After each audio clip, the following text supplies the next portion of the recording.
માસી સોરી હો બધાને ડિસ્ટર્બ કરવા માટે. મારે સવાલનો એક જવાબ જોઈએ છે. જીવનમાં ખુશ રહેવા માટે શું શું કરવું જોઈએ? मेडिटेशन. બીજું કંઈ શું કરવું જોઈએ?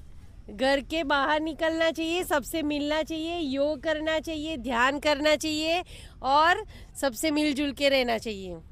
पार्टी करनी चाहिए. પાર્ટી કરવી જોઈએ.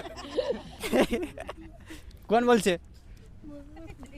જીવનમાં ખુશ રહેવા માટે શું શું કરવું જોઈએ? સૌથી પહેલી વસ્તુ છે પોઝિટિવ એટીટ્યૂડ. પછી કોઈ બી નેગેટિવ કે એવું કંઈ હોય એને આપણા મગજમાં નહીં આવવા દેવાનું. પ્લસ આપણે આપણી જાતને પહેલાં પ્રાયોરિટી આપવાની. Self love most important.